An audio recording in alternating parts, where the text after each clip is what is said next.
The wind was cold. It howled across the white snow, covering everything in silence. The sky above was gray like a dying world. Nothing moved, no birds, no machines.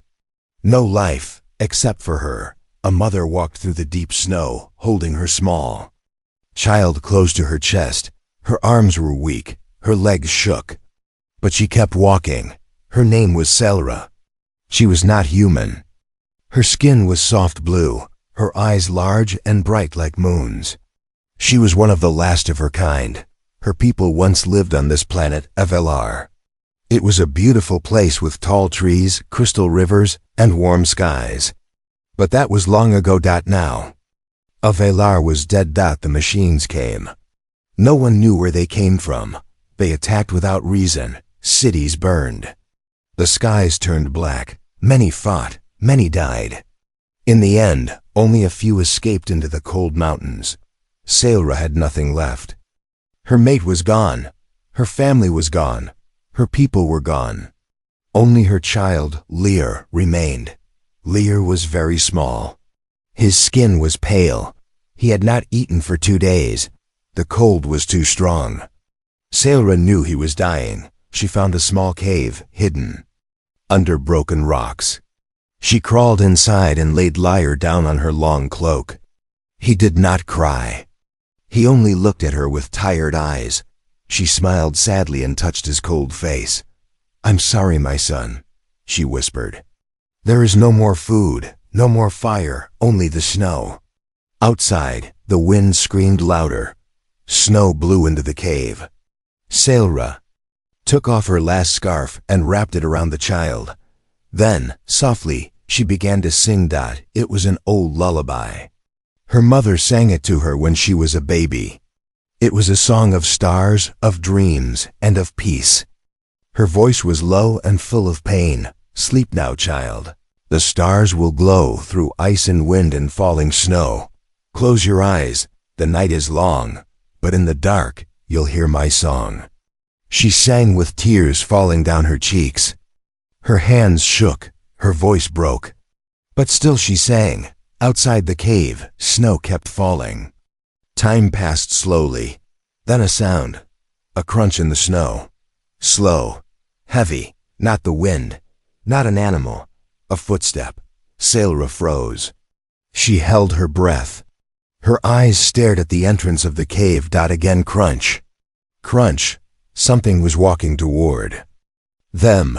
She pulled her child close and reached for a sharp stone beside her. She had no weapon, just this rock. Her heart beat fast.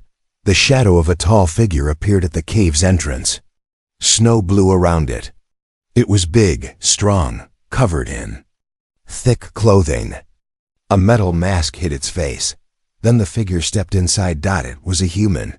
Selra had only seen humans once, many years ago when they came in giant ships from the stars. Some said humans were monsters. Others said they were heroes. But that was before the war. Before the machines. Now, humans were just stories. But here one stood, real, alive. The human looked down at her. Selra raised the rock, ready to fight. Her arms were weak, but she would protect her child. The human didn't move. Then slowly he removed his glove. His hand was large, rough, but gentle. He reached into his coat and took out a small packet of food. He placed it on the ground between them. Then he stepped back. Selra looked at the food, then at her child, then back at the human. He removed his mask. His face was tired. His eyes were not cruel. They were full of sadness. He said nothing, but his eyes spoke. "I'm not here to hurt you." The wind outside howled again. But inside the cave, it was quiet. Selra dropped the rock. She picked up the food and slowly fed her child. Lear took a few small bites. His eyes opened wider. His skin looked a little warmer. The human watched them in silence. Then he took off his thick coat and wrapped it around the child. Selra stared at him. Her voice was quiet. "Why are you here?" The human looked at the snowy sky outside the cave. Then he spoke. "To save what is left." Selra didn't understand. But she felt something. Hope. For the first time in many days, she felt a small light in the darkness. The human sat at the cave's entrance, keeping watch. Snow covered the land outside. Danger was still near, but inside the cave a mother, a child, and a stranger from another world sat together. And in her heart, Sailra sang the lullaby once more. But this time, it was not the final song. Snow kept falling outside the cave, soft and quiet like ash from a dead fire. The cold still pushed in through the cracks, but something had changed. The air felt less empty now, less hopeless. Sailra sat close to her child, watching the human who had come from the snow. He had not spoken again. He only sat near the cave's mouth, his eyes scanning the white land outside. His coat now covered little Lyre, whose tiny body had stopped shaking. The child slept at last, his breathing slow but stronger than before. The mother didn't know what to think. She had grown up fearing stories of humans, how they destroyed planets, how they stole and killed, how they used others like tools. But this one had given away his coat, his food, his warmth. And still, he asked for nothing. She didn't trust him, not yet. But she didn't hate him either. He looked broken, like a man who had lost something long ago and never found it. Again. When morning came, not that the sun ever showed anymore, the human stood up. He placed a finger to his lips and pointed toward the snowy hills. Then he waited. Sailra understood. He wanted her to follow. She picked up her child and held him close. Her legs hurt, her back ached, but she stood. This man had saved her child. If he meant harm, he could have done it already. Outside, the snow crunched under their feet. The land was endless white, but the human moved with purpose. He walked ahead, quiet, strong, but always looking back to make sure she followed. They walked for hours. At one point, Sailra heard a strange sound behind them, like metal scraping over ice. The human stopped. His hand reached into his coat and pulled out a small weapon. It didn't look like alien tech. It looked old, damaged, but still dangerous. They stood still for a long moment. Nothing came. The wind howled again. Just the wind, perhaps. But the way the human held his weapon told Sailra something else. They were not alone in the snow. Later, they found an old transport pod half buried in ice. The human broke through the door and led them inside. It was dark, but safe from the wind. He turned on a small light that glowed soft blue. For the first time, Sailra saw his face clearly. He looked tired. Human skin, pale from the cold. A long scar under one eye. And those same eyes, not cruel, not cold, but full of quiet pain. She finally asked, "Who are you?" He didn't answer right away. Then he looked at her and spoke in a low voice. "My name is Reed." It was a human name, simple, nothing more. But he said it like it hurt to remember. "Why did you help me?" she asked. He looked down at the sleeping child in her arms, then back at her. "I failed once," he said. "I'm not going to fail again." Sailra didn't understand, but she could feel the weight in his voice. That night, as Lyre slept, she listened to the wind outside. It no longer sounded like death. It sounded like a warning. And when Reed stood watch, his hand resting on the old weapon by his side, Sailra knew one thing for sure. This human had come to this dead world for a reason, and whatever it was not over yet. The cave was behind them now. The wind grew louder as they moved across the frozen hills. The sky above was heavy with dark clouds. It felt like something was watching them from above, but nothing ever moved. Reed walked in front. His steps were steady, careful. He knew where to place his feet. The snow here was deep in places, deep enough to hide a trap, or something worse. Sailra followed close behind, holding Lyre against her chest. The child was quiet, but awake, his eyes moving. Slowly, trying to see what his mother saw, none of them spoke. The cold made speaking hard. But it wasn't just the cold, it was the silence between them. A silence made of fear, and questions that neither of them was ready to ask. They passed broken machines frozen in the snow. Some looked like animals. Others looked like tall walkers with long, sharp arms. All of them were dead now, covered in ice and time. But Sailra never stopped watching them.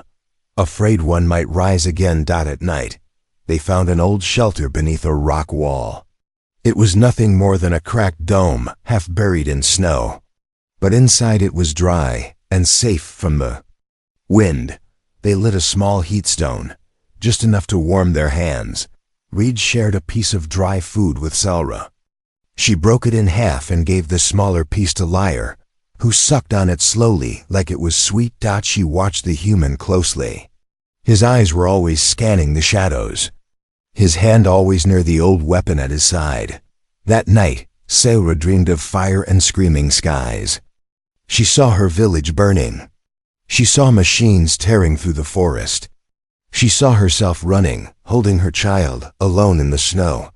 She woke up with a cry, and the child was gone. Panic filled her chest. Her hands searched the ground empty.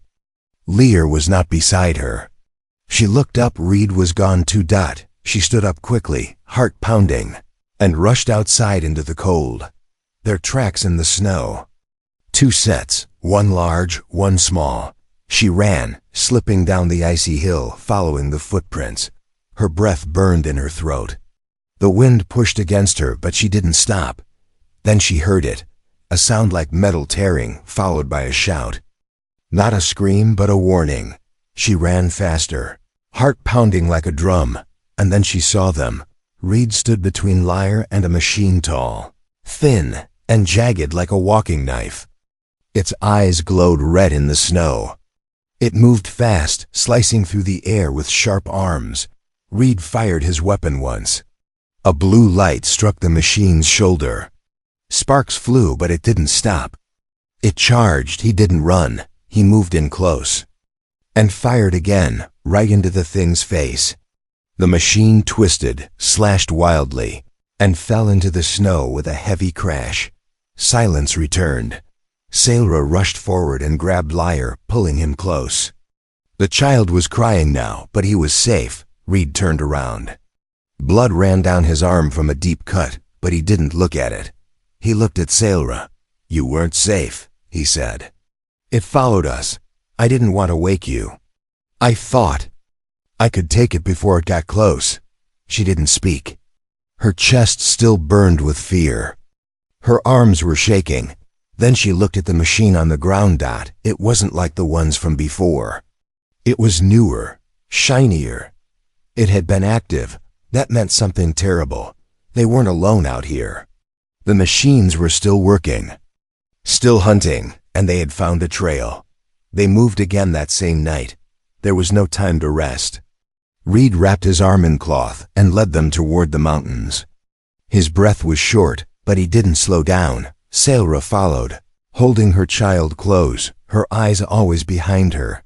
And above them, hidden in the storm clouds, something began to move. The wind changed. It wasn't colder, it was quieter, heavier.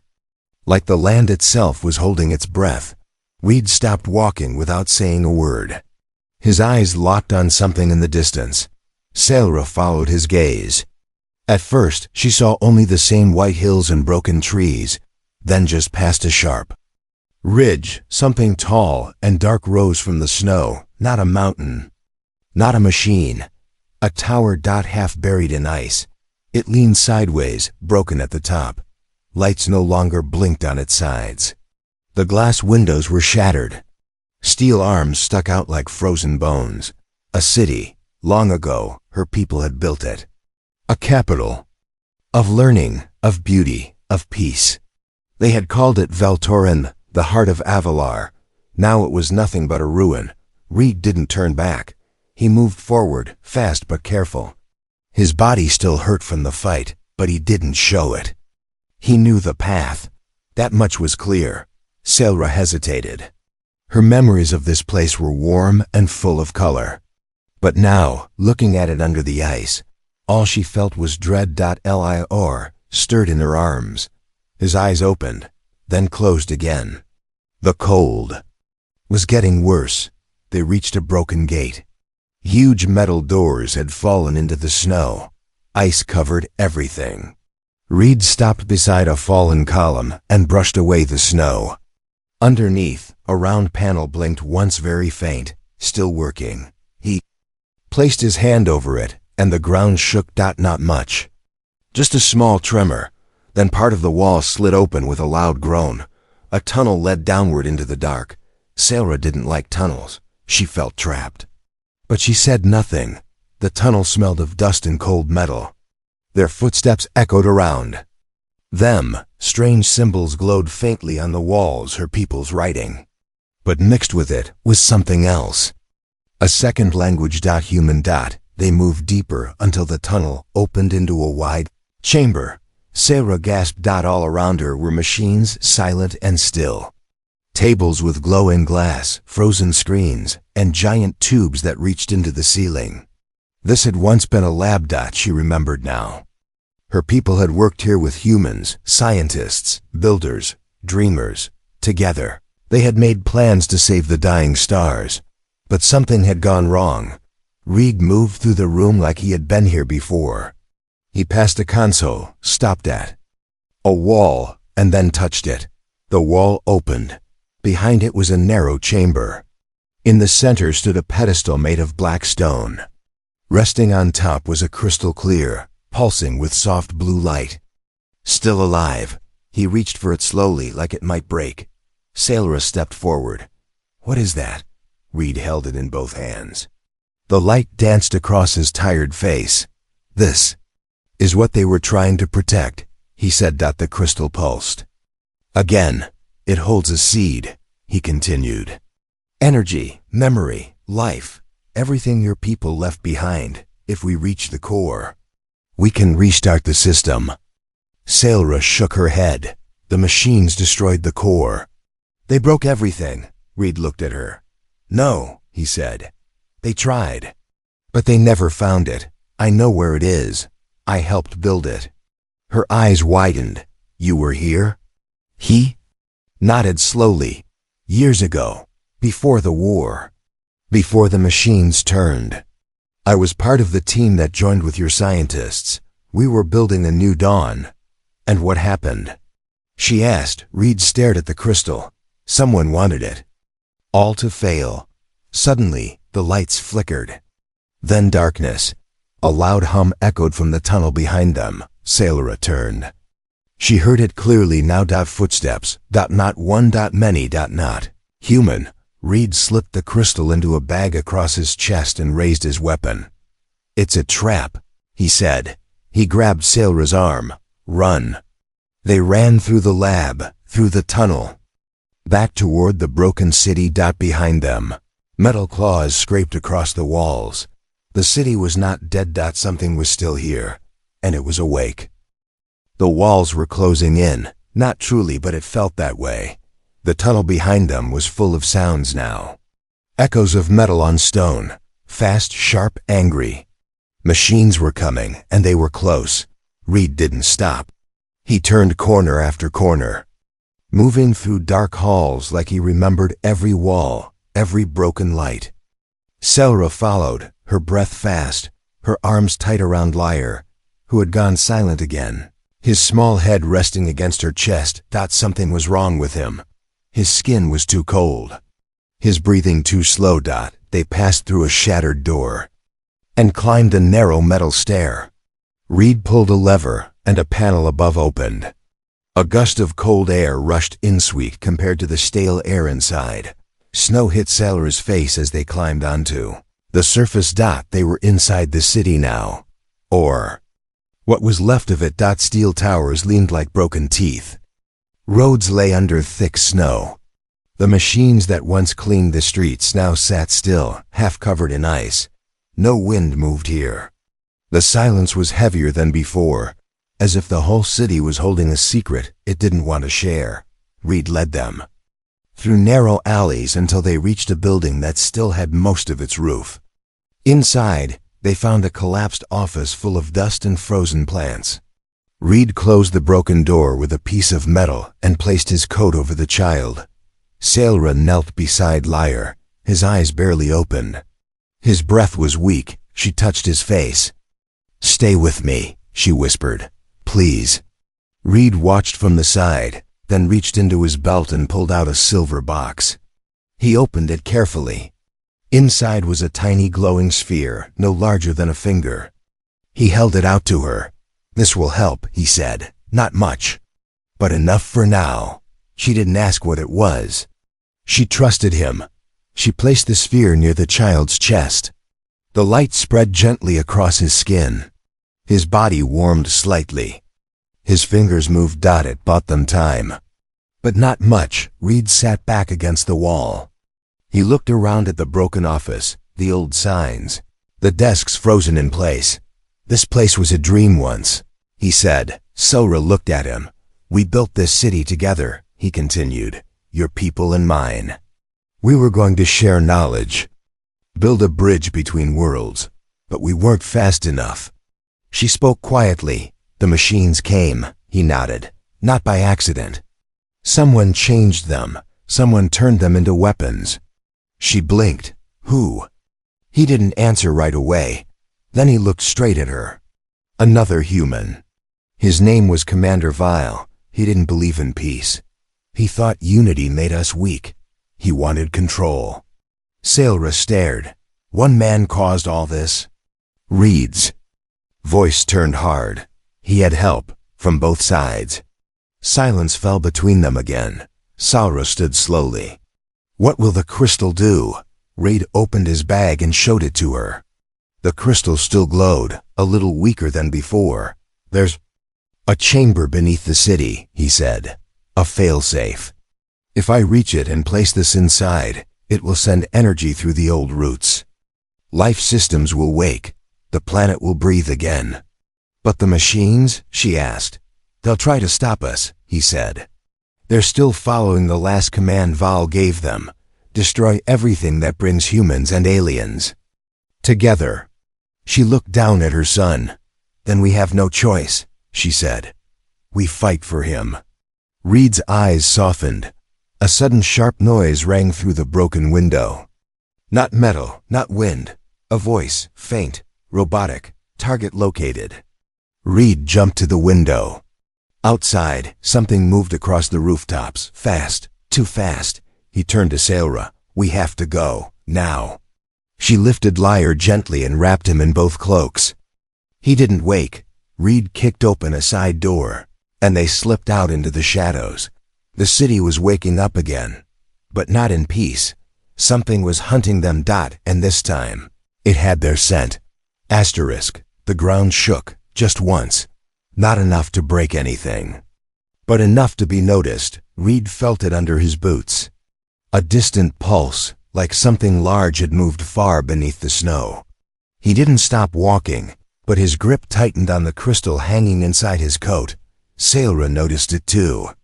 She didn't ask. She only looked down at her child, still quiet in her arms, his small body warmer now, but his strength fading again. They moved through the dead city like shadows, slipping between half-fallen buildings and cracked glass towers. The snow was falling again, but softer this time. Gentle flakes landing on broken streets that had not seen light in many years. Then it spoke. A voice calm, clear, and cold echoed through the street like it came from the air itself. "Reed Marin," he stopped. Sailra looked around. "Who is that?" The voice answered without being asked. "You should not have come back." From the far end of the road, something stepped through the falling snow. It looked human. Almost tall, broad-shouldered, armor that shone under the clouds. A long black coat trailing behind it like smoke. Its face was smooth metal with a silver line where a mouth should be. One red eye blinked in the center of its forehead. Reed didn't move. He stared at the figure in silence. "Is that a machine?" Sailra whispered. Reed finally spoke, his voice low. "No, that's worse." The metal figure stepped closer. "I remember when you left me to die," it said. "I remember the fire, the silence, the betrayal. Sailra turned toward Reed. It knows you. He nodded slowly. His name was Arlen. He was my friend. We trained together. We built this city together. He believed in peace until someone changed his mind. The red eye on the figure glowed brighter. You left me, Reed. You ran. And now you bring this thing, he pointed at Sailra, back into my city, into my work. Reed pulled the crystal out from under his coat. This belongs to the world, he said. Not to you, Arlen tilted his head. You still think this world can be saved? It was broken the moment you joined with them. Then why are you still here? Reed asked. Why didn't you leave like the others? I stayed to finish what was started, Arlen said. No more peace, no more lies, no more hybrids. Reed raised his weapon. I'm not letting. You stop me. Arlen smiled without a mouth. Then you'll die the same way you lived, weak, alone. Without warning, Arlen moved, so fast. Reed barely had time to fire. The shot hit Arlen in the chest, but he didn't fall. He lunged forward, striking Reed hard across the face. Reed hit the ground with a thud, blood in his mouth. Sailra backed away, clutching Lyre, her heart pounding. Arlen turned to her. Give me the child, he said. She didn't move. Give me the child and I'll let you live. Reed coughed and stood, shaking, his hand bleeding. She's not giving you anything. Arlen turned, his red eye narrowing. Still trying to protect what doesn't belong to you? I'm protecting what's left of hope. The air cracked. A second shot rang out louder. This time, it wasn't Reed's. Sailra had picked up his weapon. The energy bolt hit Arlen in the side of the head. It didn't kill him, but it stunned him. Reed tackled him with everything he had. The two fell into the snow, fists and metal crashing, struggling in silence and breath and hate. Sailra didn't wait. She grabbed the bag with the crystal and ran. Lyre in her arms, Reed saw her move. Go, he shouted. Find the chamber. Arlen roared like a machine and pushed Reed off. She won't make it. Reed wiped the blood from his mouth and smiled. She's stronger than both of us. And then he ran in the other direction, drawing Arlen away, deeper into the city, toward the fallen towers. Sailra ran. Not for safety, but for the core. The end was near, but so was the beginning. Her lungs burned, her legs were numb. The snow felt deeper with every step. But she kept moving. Sailra didn't look back. Lyre was silent in her arms. His face was pale, lips dry. She whispered his name again and again, hoping her voice could reach him, hoping he could still hear her. The crystal pulsed weakly inside the bag across her shoulder. Its light flickered now. Tired. Like her. She didn't know if Reed was still alive. She didn't know if Arlen was following. All she knew was what Reed told her, that somewhere beneath the old city was the core. And if she could get there, this world might live again. Not just for her people, but for everyone. A tower stood ahead. Its top was gone, broken by fire and time. Around it lay fallen stones and metal roots. It didn't look like anything important, but when she stepped closer, the crystal began to glow brighter. She felt it in her hands. A warmth, like the first touch of sunlight after a long winter. She searched through the broken floor.